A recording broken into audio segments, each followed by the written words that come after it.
Hello, I'm a nostalgia. Hey, Greg. I remember it, so you don't have to. We put up with some pretty weird shit in our childhoods, didn't we? We had midget bears that made people feel better by shooting out their radioactive stomachs, premature reptiles that studied ninjutsu while eating processed Italian food, and an alien whose nose, quite frankly, should have been censored. You know, with all that strangeness going on, there are still a few select moments that stick out in the totally messed up department. These are known as the mindfuck moments. The times when not only are you looking at total craziness, but it's constantly being thrown at you and simply will not let up. It can be just a few moments, or it can sometimes be the length of the entire movie. Either way, there's absolutely nothing normal about it. Now, I've already mentioned the Tom and Jerry movie in another review, and trust me when I say that aborted atrocity doesn't have to be mentioned again. But there are still 11 other choices that deserve to be looked at and feared beyond reason. So, in this special surreal edition of the Nostalgia Critic, I'd like you to forget about your calm, logical reality and enter a world of crazy, insane, fucked up activity. This is the top 11 nostalgic mindfucks.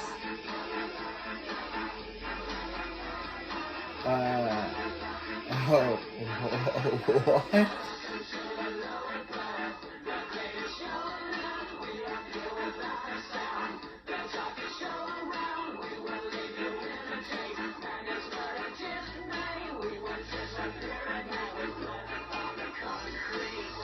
Chuck Norris.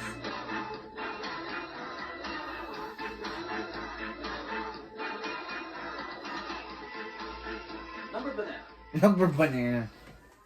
Toontown from Who Framed Roger Rabbit. This is every kid's dream come true and every adult's worst nightmare. A world crawling with completely insane cartoon characters. At first it sounds cool, but when you really get down to it, a lot of your favorite cartoon characters are fucking assholes. This little kitty went to market. Tweety! No! Shouting, exploding, or trying to kill you. It's like a weekend at Ted Nugent's house.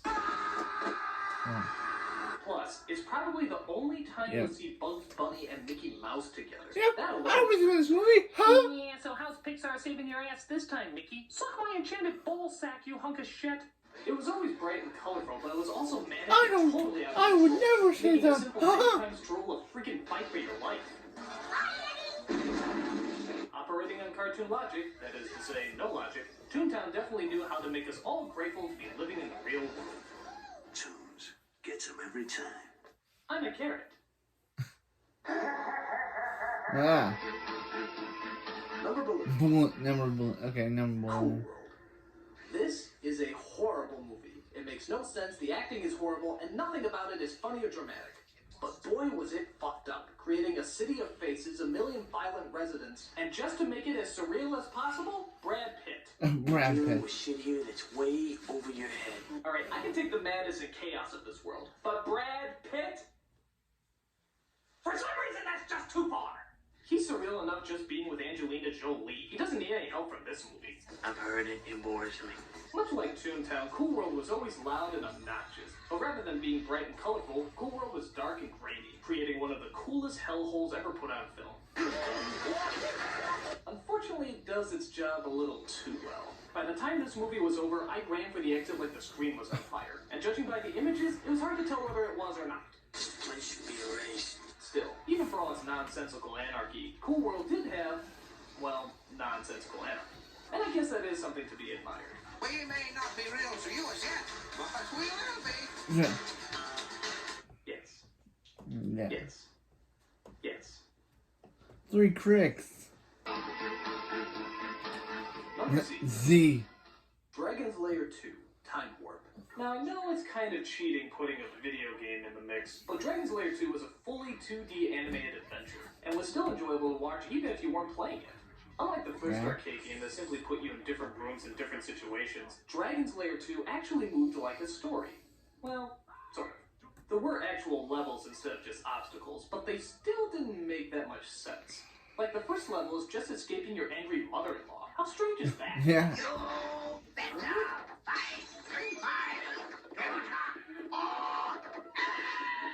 There's another level where you're confused for Alice from Alice in Wonderland. Was really got a slight toad stick iron but in the waveful see one of the butterflies and the last calculation. But the strangest level of all is yet to be the Beethoven level. You start off at the size of a mouse as you're fighting off a cat in Beethoven's house. Sounds basic enough, but look what happens as time goes by. What the hell? Whoa. Why is the piano flying? Yeah. Why is the cat breathing fire? Yep. And why did Beethoven suddenly turn into Elton John? Yeah. We never get an answer for any of this, but to be honest, the answers will probably just confuse us more. The Dragon's Lair games were not only intense to play, but they were a trip to watch, making no sense whatsoever. But given the director's other projects, I'd say we've come to expect that. And in this case, actually enjoy it. Porcupines are gone. Next number.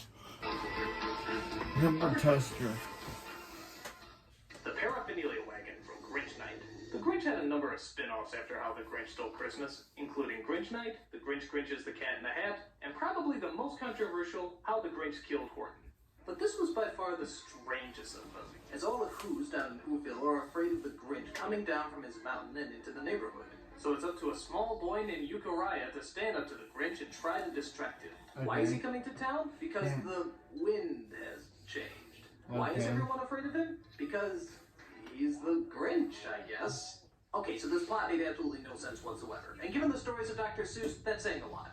On top of that, it's a very dialogue-heavy special with very little action or visuals. Euchariah said, Grandpa Josiah? and Grandpa Josiah said, yes, Euchariah, and Euchariah said, yes, Euchariah, and Euchariah said, Call the Grinch Alarm Center. and Grandpa Josiah said, excellent suggestion, and Euchariah said, That is, Yeah. the Grinch opens up his Paraphernalia Oh. Wagon, or as I like to call it, hell.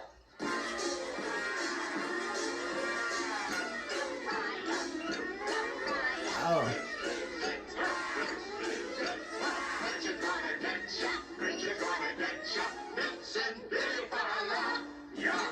Unlike the adventures of Sonic the Hedgehog, though, all the creatures and visuals have structure, and are pretty impressive to look at if your 5-year-old mind can take it.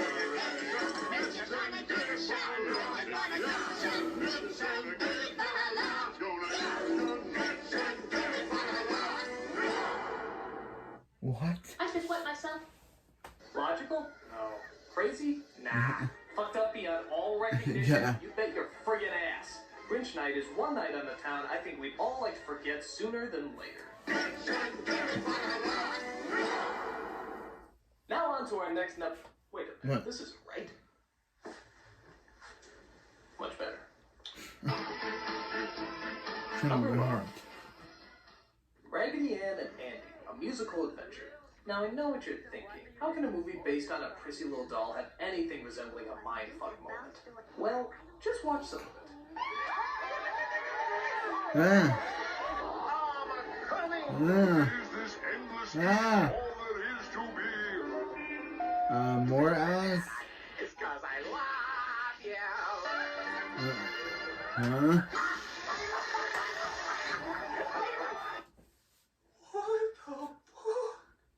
This was a weird freaking movie with bizarre characters and strange settings. It came out in the 70s, what a surprise, and was the first film to ever be based on the doll. So nobody really knew what to do with it. So they decided to do anything they wanted to do with it, adding the strangest images ever to be associated with the character. I think the strangest parts are probably involving a blobbish creature called the Greedy. Because without a sweetheart, I never get enough. And two naked dolls that do, this. Where'd you go? Where'd you go? What did you do and why? What? Tell us what you saw, dear Raggedy. We're so, oh, so curious. We could die. Whoa! Raggedy Ann scares me! Most kids were freaked out by this movie, which caused a whole generation of kids to be scared by this fucking thing. Ah. Even though it wasn't really a good film, and it was a huge flop at the box office, it was certainly creative, and gave us a whole shitload of things to freak our minds over. Yeah. I couldn't believe it, the same guy who animated Toontown was also the director of this screwed up little fable. I know, quite a stretch, huh? I never thought I'd say this, but after seeing this movie, Raggedy Ann is just plain fucked up. What if it isn't Mr. Puppy? Hello, Mr. Puppy. Oh my god, a gorilla! Number Number. Going hashtag. into the Beetlejuice cartoon. Oh. I'm convinced convinced this show had the coolest opening ever. Not only were the images out there and deranged, but the music sounded like a group of Christmas carolers singing on a fucking tilt-a-whirl. Look at all these weird creations that just continue to fly out at you. If Tim Burton had never done acid, I'd hate to see what happens if he does. I remember the show itself being okay, and you could definitely call it a very strange series, but it's this fucked up opening that always got your attention. I could honestly just watch this a dozen times and probably be just as satisfied as watching an episode. It was kind of like a Disney ride. Designed by the Manson family. Creepy, kooky, mysterious, and spooky, the opening of Beetlejuice knew how to creep us out as well as hype us up.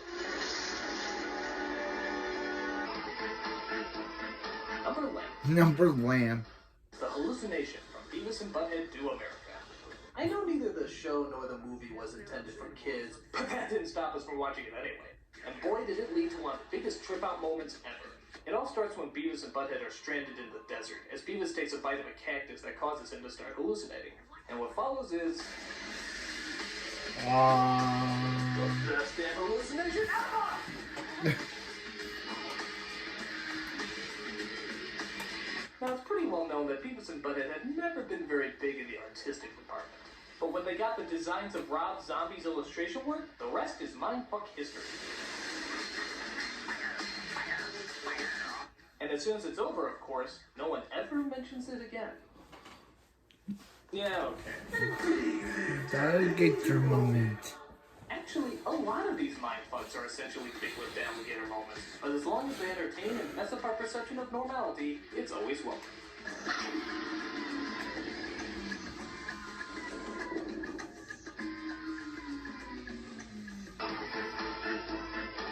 Number 2. Willy Wonka's Tunnel from Hell. Yeah. I know I put this on a list already, but this scene is just so goddamn strange I had to mention it again. I mean, what is up with it? The rest of the movie is so charming and magical, and then all of a sudden we're transported into Satan's warp zone. What was the point? I'm gonna be sick. There is no life I know to compare with your imagination. Living there, you'll be free if you truly will.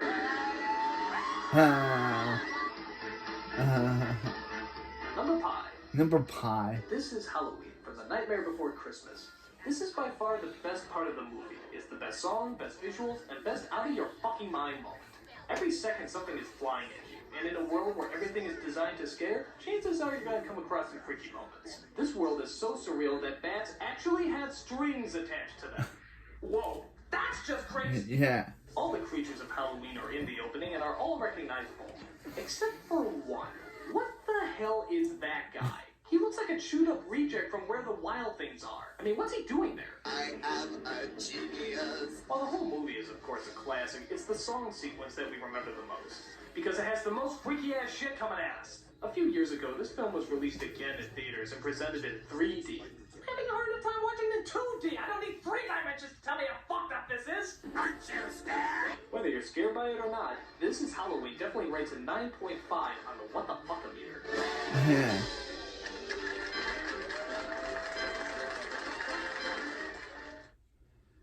What? What? Number The Pink Elephants from Dumbo. Again, this is a perfectly normal kids film that suddenly takes a trip down LSD land in the middle of the movie. The scene starts out with Dumbo getting drunk. I just realized how strange that sounds. Yeah. We see him start to blow bubbles with his trunk as the bubbles start shape-shifting. You see what I see? And then, chaos!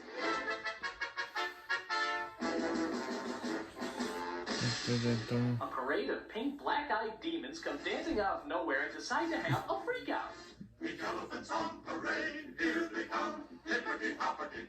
They're here, and there are pink elephants everywhere. I actually love watching this movie when little kids are around because they never know if they should be enchanted or horrified. Yeah. I am not the type to faint when things are odd or things are quaint. Chase them away, chase them away. I'm afraid, beat your eight, pink elephants on parade. I'm not pissing myself with fear. But why? The scene just gets more and more surreal until the final gangbang of consciousness takes place.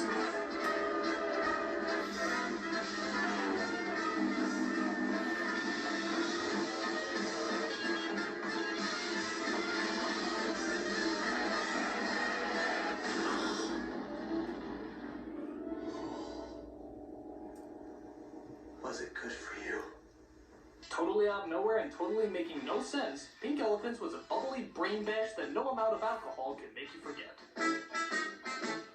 And the number theory of relativity nostalgic mindfuck is... Mr. Opening Pew. to Pee-wee's Playhouse. Somehow Pee-wee keeps making it on my top 11 list. I don't know if that's a good thing or a bad thing, but in this slot, it's definitely called for. The show starts off in the middle of the forest, and at first, it's kind of relaxing. The music is very mellow, and nothing much is really going on, and you see what your house would look like if you were the richest stoner in the world. But just as you're starting to relax...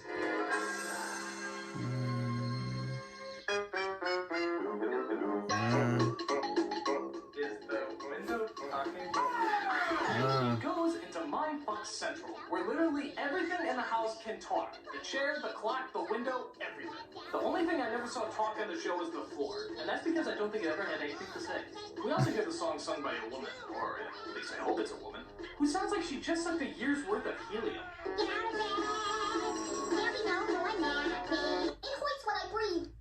And if you think this little checking out of your sanity doesn't last very long, think again. Most TV shows have an opening of about 30 seconds, a minute at the most. Pee-wee's Playhouse has an opening of 2.5 minutes. What? Never once showing a single solitary credit. If an introduction where everything talks, chipmunks are singing, and Lawrence Fishburne wears a cowboy suit isn't considered the ultimate mindfuck, then quite frankly, I think it's time to get an intervention. And those are the top R.I.P. Paul Rubin. Mindfucks. Well, I think it's time to return to reality. I said, I think it's time to return to reality. No. Come on, guys. This is not